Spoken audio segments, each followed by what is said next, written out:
आपल्याला छत्रपती शिवाजी महाराज मिळालेत. छत्रपती शिवाजी महाराज हे आमचं दैवत आहे आणि शिवशाही ही आदर्श राज्याची आमची संकल्पना आहे. आणि म्हणून आज जिजाऊंचंही पण आपण स्मरण करतो आहे.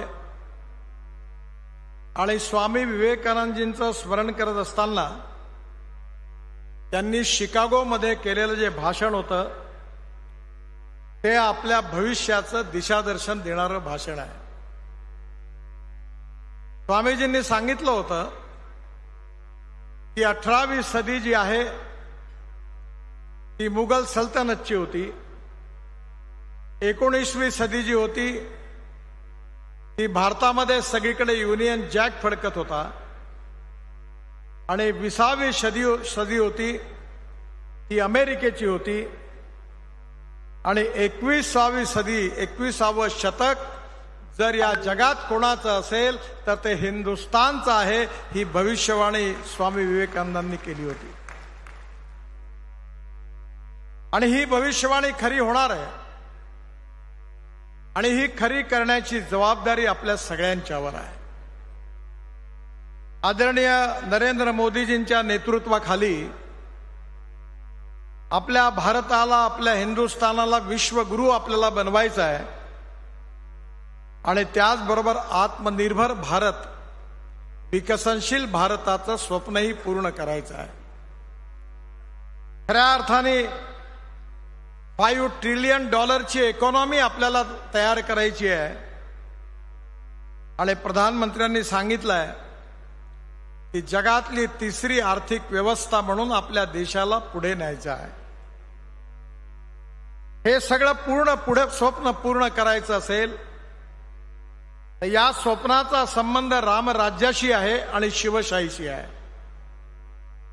आणि म्हणून रामराज्य म्हणजे आपल्याकरता आदर्श राज्य आहे आणि शिवशाही हा आपला आदर्श आहे.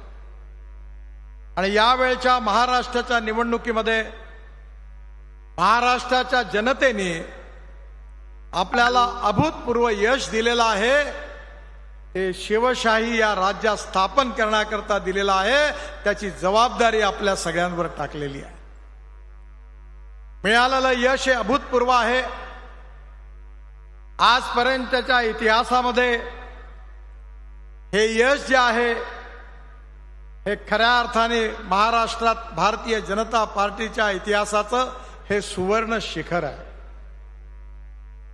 अनेक वर्षामध्ये एवढं मोठं यश आपण जे मिळवलेलं आहे या यशाकरता आदरणीय प्रधानमंत्री नरेंद्र मोदी यांच्या नेतृत्वाखाली महाराष्ट्राचे आपले नेते आदरणीय देवेंद्रजी फडणवीस आणि पक्षाचे अध्यक्ष आदरणीय चंद्रशेखर बावनकुळे यांच्या यशस्वी नेतृत्वाखाली आपण सर्व कार्यकर्त्यांनी जी परिश्रम आणि मेहनत केली त्या सगळ्यांच्या प्रयत्नामुळे मिळालेलं अभूतपूर्व यश आहे.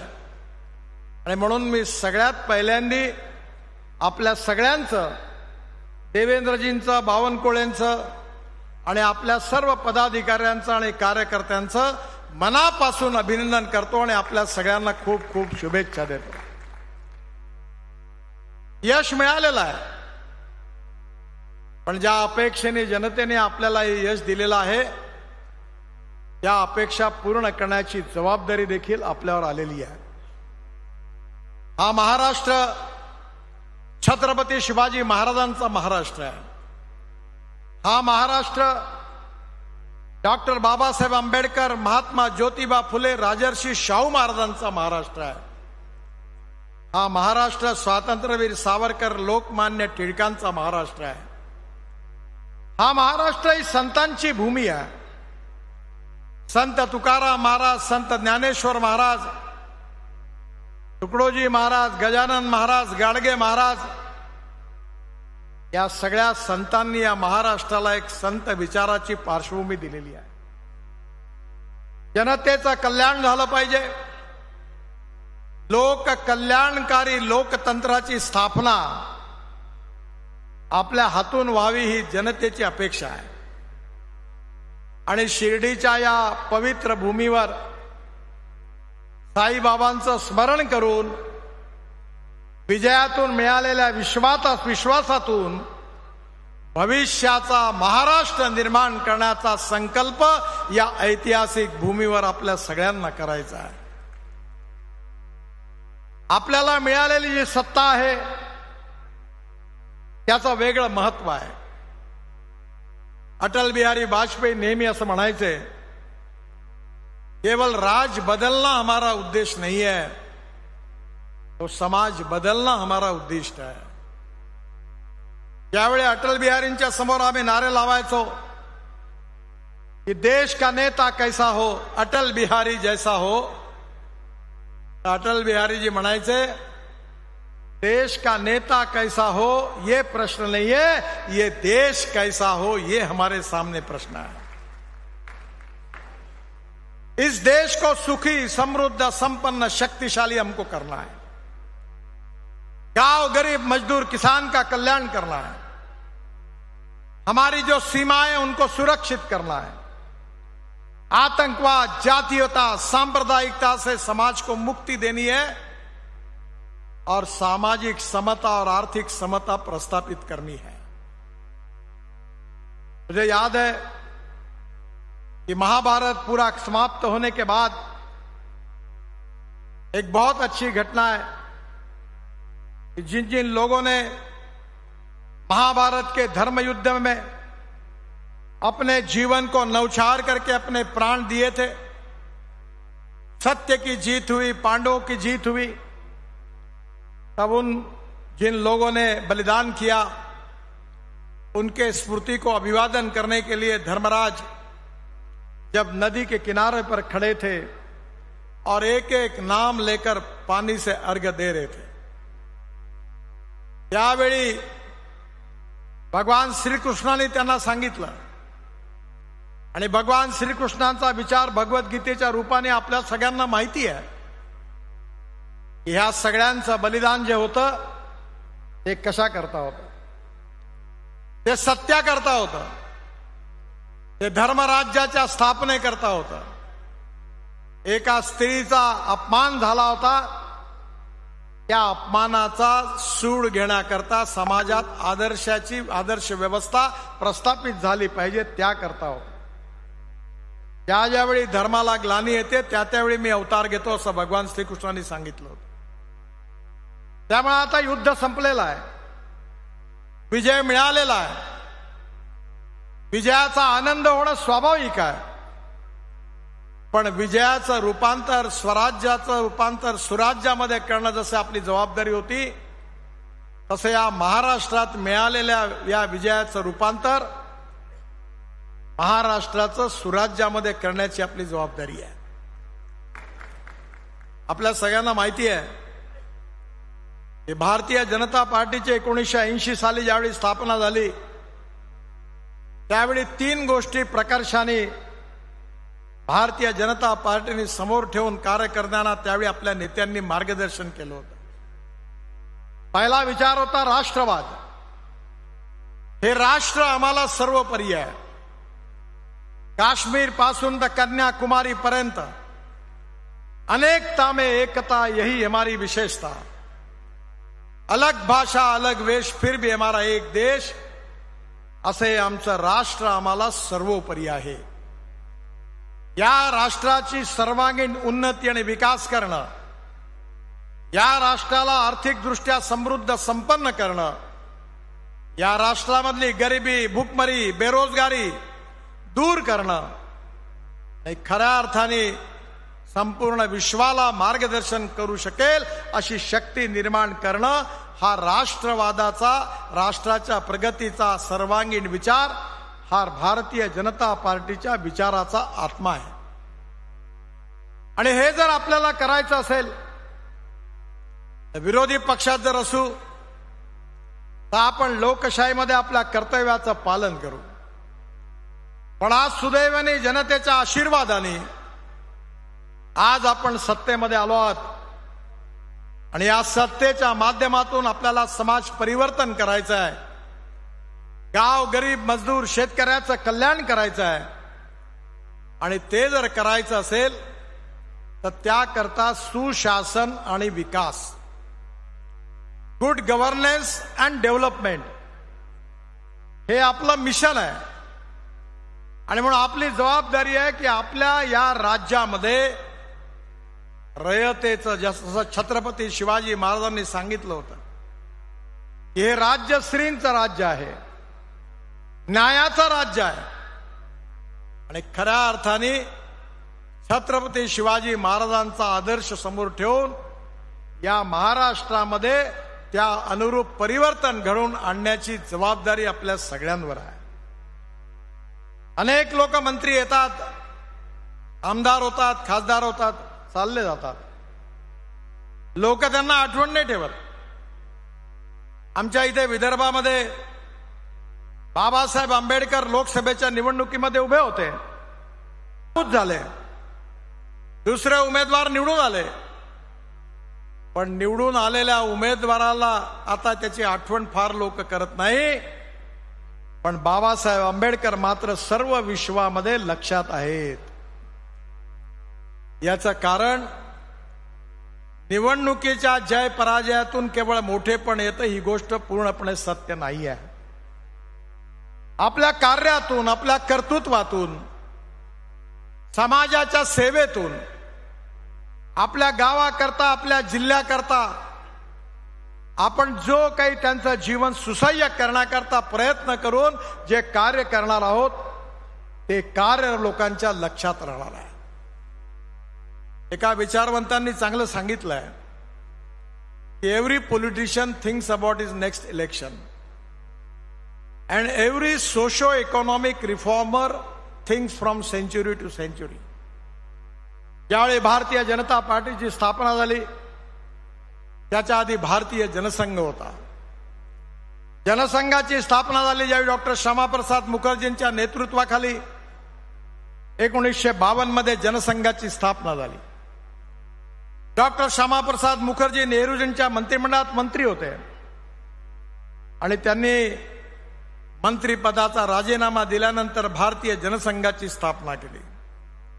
त्यावेळी पंडित दीनदयाल उपाध्यायांच्या नेतृत्वाखाली राष्ट्रीय स्वयंसेवक संघामधील एक चांगली टीम तत्कालीन सरसंघचालक गोळवलकर गुरुजींनी जनसंघाच्या कामाकरता दिली. त्या सगळ्या मागे एक विचार होता आणि आज जनसंघाने आपल्या विचाराने पुढे जाण्याचा पूर्ण प्रयत्न केला. अनेक संकट आली, प्रवाहाच्या विरुद्ध जावं लागलं, अपयश मिळालं, मान सन्मान प्रतिष्ठा मिळाली नाही, पण आपले कार्यकर्ते मेहनत करत राहिले, चरेवती चरेवती चालत राहिले आणि बघता बघता आणीबाणी आली. आपल्यापैकी अनेक लोकांनी आणीबाणीचा काळ कदाचित बघितला नसेल. काल नागपूरला कंगना राणावत यांनी इमर्जन्सी नावाच्या फिल्म काढलेली आहे. त्याचा पहिला शो बघण्याची संधी मला मिळाली आणि पूर्ण इमर्जन्सी, फार सुंदर चित्रपट तयार झालेला आहे. इमर्जन्सी कधी आली, कशी आली, कसे परिणाम होते, काय काय घडलं. इमर्जन्सीमध्ये आपले अनेक कार्यकर्ते maintenance of internal security act मिसाच्या अंतर्गत जेलमध्ये गेले. अनेक हाल अपेष्टा कार्यकर्त्यांनी सहन केल्या. बोलण्याचा गुन्हा होता, वर्तमानपत्रावर सेन्सॉरशिप होती. 2 वर्ष कार्यकर्ते जेलमध्ये होते, त्यांचे परिवार उद्ध्वस्त झाले. अनेक महिलांनी, आपल्या कार्यकर्त्यांनी सत्याग्रह केला. ते जेलमध्ये होते. अतिशय बिकट परिस्थिती होती. लोक असं म्हणायला लागले की आता जनसंघ, भारतीय जनता पार्टी त्यावेळी नव्हती, ती संपली. पण त्यातून आपण पुढे उभं राहिलो. मी ज्यावेळी भारतीय जनता पार्टीमध्ये आलो, पहिल्यांदा लक्ष्मणराव मानकर मला घेऊन पुण्याच्या अधिवेशनाकरता गेले होते. प्रकाशजींना आठवत असेल, डॉक्टर लेले आणि अण्णा जोशी त्यावेळी होते. त्यावेळी पुण्याच्या स्टेशनवर उतरल्यानंतर एक काळी भिंत होती, त्याच्यावर लिहिलं होतं, पर्याय पर्याय म्हणून ओरडतात कोण, ज्यांचे लोकसभेत निवडून आले 2. अशी वाईट स्थिती होती. लोक चेष्टेने म्हणायला लागले अटलजी आणि अडवाणींना, हम दो हमारे दो. पत्रकारांनी लिहायला सुरुवात केली की आता संपली ही पार्टी, याला काही भविष्य नाही आहे. पण त्याच वेळी भारतीय जनता पार्टीच्या अधिवेशनामध्ये MC छगला, मोहम्मद करीम छगला, मोठे आपल्या देशातले न्यायविद, फार मोठे व्यक्ती होते. ते भारतीय जनता पार्टीच्या समारोपाच्या भाषणाकरता बांद्रा रिक्लेमेशनच्या ग्राउंडवर आले होते. त्यावेळी अटल बिहारी वाजपेयींचं समारोपाचं भाषण होतं. त्या स्टेजवरून अटल बिहारी वाजपेयी उभे होते आणि बोलत होते. तिथून सूर्य दिसत होता. संध्याकाळ 5-5:30ची वेळ होती. त्यावेळी अटल बिहारी वाजपेयींनी सांगितलं होतं की आता सूर्यास्त होण्याची वेळ आलेली आहे. हा सूर्य आता अस्ताला जाणार आहे. पण मी तुम्हाला विश्वासाने सांगतो, सूर्योदय होईल आणि निश्चितपणे प्रकाश होईल, कमळ खिलेल आणि या देशाचं भविष्य आम्ही बदलवल्याशिवाय राहणार नाही, हा विश्वास अटल बिहारींनी व्यक्त केला होता. त्याच वेळी मोहम्मद करीम छगला यांनी सांगितलं होतं की मी अटल बिहारी वाजपेयींच्या रूपाने भविष्यातला प्रधानमंत्री बघत आहे. हा सगळा इतिहास याकरता महत्वाचा आहे की भूतकाळातल्या इतिहासाचं वर्तमान काळात जर चिंतन केलं तर भविष्याचं उद्दिष्ट साध्य करण्याकरता त्याचा उपयोग होतो. त्या परिस्थितीमुळे आज आपण या ठिकाणी आलो आहोत. महाराष्ट्रामध्ये जातीयवाद, सांप्रदायिकता याचा उपयोग राजकारणात करण्याकरता जाती आणि सांप्रदायिक सलोखा कसा अडचण येतील असा प्रयत्न अनेक जण करत आहेत. आपण ही भूमिका घेतली की कुठलाही व्यक्ती हा त्याच्या जात, पंथ, धर्म, भाषेने मोठा नाही आहे, हा त्याच्या गुणांनी मोठा आहे. या समाजातली छुवाछूत, अस्पृश्यता, जातीयता समूळ नष्ट केली पाहिजे आणि या समाजामध्ये सामाजिक समता आणि आर्थिक समता प्रस्थापित झाली पाहिजे. आपल्या उद्दिष्टांपासून आपण दूर होता कामा नये. मानवतेच्या आधारावर आदरणीय पंडित दीनदयाल उपाध्यायांनी आपल्याला जे तिसरं तत्व जे दिलं, ते भारतीय जनता पार्टीचं सगळ्यात मोठं उद्दिष्ट आहे ते म्हणजे पंडित दीनदयाल उपाध्यायांचं सामाजिक आर्थिक चिंतन. ते अंत्योदयाच्या रूपाने आहे. आपण या तिन्ही गोष्टी जरूर लक्षात ठेवा, या कधी विसरू नका.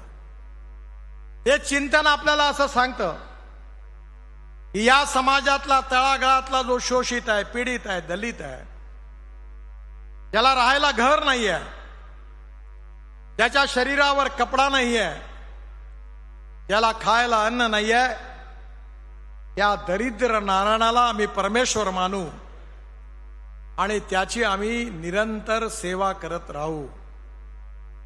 आणि ज्या दिवशी त्या दरिद्र नारायणाला रोटी, कपडा आणि मकान आम्ही मिळवून देऊ, त्याच दिवशी आमचं कार्य पूर्ण झालं असं समजू. हे पंडित दीनदयाल उपाध्यायांचं सामाजिक आर्थिक चिंतन अंत्योदयाच्या रूपाने आपलं उद्दिष्ट आहे. आपली संस्कृती हे नाही सांगत की माझं कल्याण पहिल्यांदा करा, मग माझ्या परिवाराचं करा. आपली संस्कृती सांगते पहिले विश्वाचं कल्याण झालं पाहिजे. ज्ञानेश्वरांनी सांगितलंय की विश्वाचं कल्याण झालं पाहिजे. आपला इतिहास हा निस्पृह, निस्वार्थी, समर्पित, समाज सुधारक, क्रांतिकारक देशभक्तांचा इतिहास आहे. या समाजातली गरिबी, भूकमरी, बेरोजगारी दूर नाही करता येणार. आपल्या देशाला लागणारं उत्तम इन्फ्रास्ट्रक्चर डेव्हलप नाही करता येणार. सगळ्यांना शुद्ध स्वच्छ पाणी नाही देऊ शकत आपण. या प्रत्येकाला घर नाही देऊ शकत. हेल्थ सर्व्हिसेस मध्ये आपल्या सगळ्या गरीब जनतेला आपण सगळ्या वैद्यकीय सुविधा नाही देऊ शकत. सगळ्या तरुण मुलांच्या हाताला आपण काम नाही देऊ शकत. शेतकऱ्यांच्या शेतीला आपण पाणी मिळवून नाही देऊ शकत. आपण ही सगळी कामं पूर्ण करू शकतो. ही सगळी कामं पूर्ण करण्याची ताकद, शक्ती आपल्यामध्ये आहे आणि आपल्या नेतृत्वामध्ये आहे. आणि म्हणून येणाऱ्या काळात आपल्याला कुठे फोकस करायचा आहे? आपल्याला केवळ काँग्रेसची सत्ता गेली एवढ्यावर समाधान नाही आहे. जर ते गेले आणि आपण आलो आणि परिस्थिती जर बदलणार नसेल तर समाज आपल्याला प्रश्न विचारणार आहे की ते होते तेव्हाही असंच होतं आणि तुम्ही होते तेव्हा असंच होतं, तुमच्या येण्यातून काय झालेलं आहे? आणि म्हणून जे काँग्रेसच्या राष्ट्रवादीच्या काळात झालं नाही त्यापेक्षा 10 पटीने उत्तम काम समाजातल्या गाव, गरीब, मजदूर, शेतकऱ्याच्या हिताकरता करण्याची जबाबदारी आपली आहे. मी एक खूप चांगलं उदाहरण तुम्हाला सांगतो. गडचिरोली जिल्हा हा महाराष्ट्रातला सगळ्यात मागासलेला जिल्हा आहे. आर्थिकदृष्ट्या, सामाजिकदृष्ट्या, शैक्षणिकदृष्ट्या मागासलेला आहे. गेल्या 25 वर्षापासून स्वर्गीय लक्ष्मणराव मानकर आपले नेते, त्यांच्या नावाने आम्ही ट्रस्ट काढला होता. त्यांच्या मृत्यूनंतर आम्ही 1600 शाळा चालवतो, एकल विद्यालय, 1800 शिक्षक आहेत.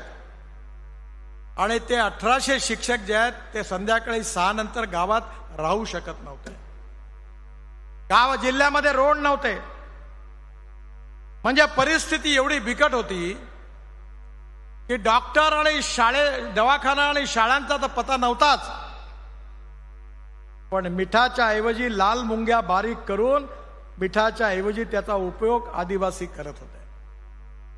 मला अतिशय आनंद आहे ही महाराष्ट्राच्या इतिहासामधली सगळ्यात चांगली घटना आहे. देवेंद्रजींनी महाराष्ट्र सरकारचा प्रमुख म्हणून यावेळी जबाबदारी त्यांनी घेतली. त्या काळामध्ये गडचिरोली जिल्हा हा खनिज संपत्तीने परिपूर्ण असा होता आणि त्या जिल्ह्यामध्ये जमशेदजी टाटा पहिल्यांदा स्टील फॅक्टरी टाकण्याला गेले होते, पण फॉरेस्टमुळे परवानग्या मिळाल्या नाही. यावेळी देवेंद्रजींना आम्ही सगळ्यांनी विनंती केली. महाराष्ट्र सरकारच्या सगळ्या परवानग्या त्यांनी दिल्या आणि त्या जिल्ह्यामध्ये आज मोठ्या प्रमाणावर लोखंडाच्या खाणी सुरू झाल्या. 10,000 लोकांना रोजगार मिळाला आणि तुम्हाला आनंद होईल की 5,000 तरुण नक्षलवादी मूव्हमेंट मधले आपला नक्षलवाद सोडून मुख्य प्रवाहात सामील झाले. कोणी ड्रायव्हर बनले, कोणी टर्नर बनले, कोणी फिटर बनले आणि आज त्या ठिकाणी आता आहे इंजिनिअरिंग कॉलेज उघडत आहे, पॉलिटेक्निक कॉलेज उघडत आहे, ड्रायव्हिंग सेंटर होत आहे. महिलांकरता रेडीमेड गारमेंट एक्सपोर्ट करण्याचा ऑर्डर मिळालेला आहे. तुम्ही कल्पना नाही करू शकत सिरोंच्या, एटापल्ली आणि अहेरी भागातली स्थिती काय होती. मी दर विधानसभेच्या निवडणुकीत प्रचाराला जायचो, हेलिकॉप्टर मधून उतरायचो. कार्यकर्ते म्हणायचे माझ्याकडे चहा प्यायला चला साहेब. माझ्या बाजूला 3 पोलीस उभे राहायचे आणि मला हळूच एसपी कानात म्हणायचा, साहेब लवकर लवकर इथून तुम्ही निघून जा, फार कठीण परिस्थिती आहे, तुम्ही जास्त वेळ थांबू नका. मी भाषण द्यायचो आणि निघून जायचो. आज त्या जिल्ह्यामध्ये सामाजिक, आर्थिक, शैक्षणिक दृष्ट्या मागासलेल्या जिल्ह्यामध्ये 10,000 आदिवासींच्या तरुण मुलांच्या हाताला काम देण्याचं काम आपल्या सरकारने केलं आणि आता हा जिल्हा पुढल्या 5 वर्षामध्ये महाराष्ट्राला सगळ्यात जास्त रेव्हेन्यू देणारा जिल्हा झाल्याशिवाय राहणार नाही. हे आपल्या सरकारने केलं, हे ठरवून झालं. मी याचा साक्षीदार आहे आणि देवेंद्रजींनी हे ठरवून केलं. त्या भागातल्या आपल्या आमदार खासदारांनी परिश्रम घेतले. एन्व्हायरमेंट फॉरेस्टच्या परवानग्या मिळत नव्हत्या, त्या संघर्ष करून मिळवून दिल्या आणि एक मागासलेला जिल्हा आता सुखी, समृद्ध आणि संपन्न जिल्हा म्हणून पुढे चाललेला आहे. जे गडचिरोलीत झालं ते महाराष्ट्रातल्या प्रत्येक तालुक्यात झालं पाहिजे. प्रत्येक तरुण मुलाच्या हाताला काम मिळालं पाहिजे. आपला शेतकरी कर्जमुक्त झाला पाहिजे. केवळ स्मार्ट शहर नाही, स्मार्ट विलेज देखील तयार झाली पाहिजे आणि आपली गावं समृद्ध आणि संपन्न झाली पाहिजे. आज गावं ओस पडत चालली आहे. मुंबईमध्ये, पुण्यामध्ये, नागपूरमध्ये, नाशिकमध्ये गावं सोडून मुलं का येतात, लोक का येतात? कोणी खुशीने येत नाही, मजबुरीतून येतात. गावात शाळेची बिल्डिंग आहे तर शिक्षक नाही, शिक्षक आहे तर बिल्डिंग नाही, दोन्ही आहे तर विद्यार्थी नाही, तिन्ही आहे तर शिक्षण नाही.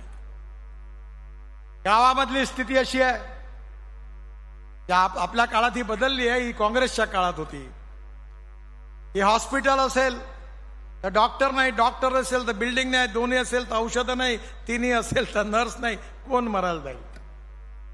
मी लॉ कॉलेजमध्ये शिकत असताना डेअरी टाकली होती, बँकेचं कर्ज घेतलं. जेव्हा म्हैस गरम होत होती तेव्हा डॉक्टर गायब राहत होता, जेव्हा डॉक्टर गायब राहत होता तेव्हा म्हैस गरम होत नव्हती. म्हणजे शेवटी मी डेअरी विकून टाकली.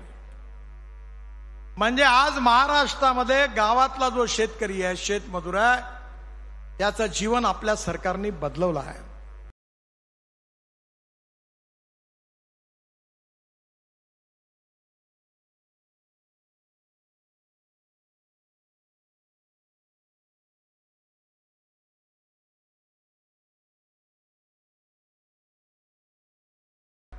त्याचं जीवन आपल्या सरकार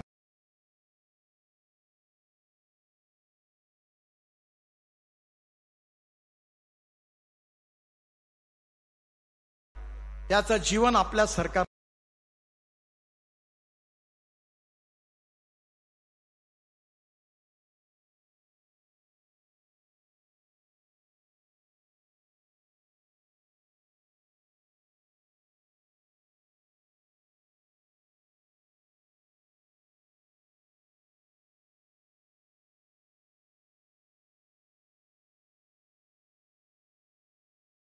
बदलवला आहे.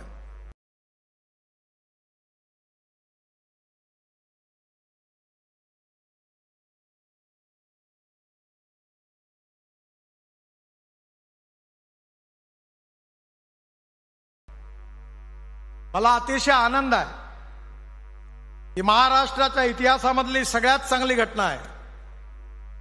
देवेंद्रजींनी महाराष्ट्र सरकारचा प्रमुख म्हणून यावेळी जबाबदारी त्यांनी घेतली.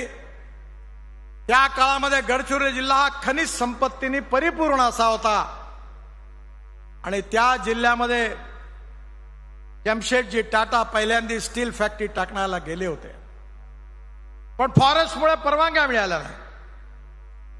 यावेळी देवेंद्रजींना आम्ही सगळ्यांनी विनंती केली, महाराष्ट्र सरकारच्या सगळ्या परवानग्या त्यांनी दिल्या आणि त्या जिल्ह्यामध्ये आज मोठ्या प्रमाणावर लोखंडाच्या खाणी सुरू झाल्या.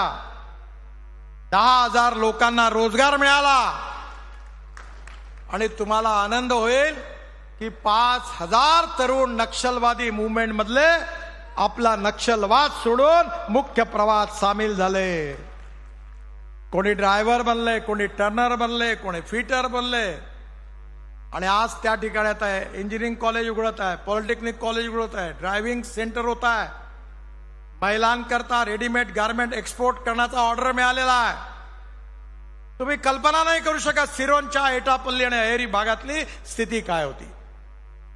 मी दर विधानसभेच्या निवडणुकीत प्रचाराला जायचो, हेलिकॉप्टर मधून उतरायचो, कार्यकर्ते म्हणायचे माझ्याकडे चहा प्यायला चला साहेब, माझ्या बाजूला.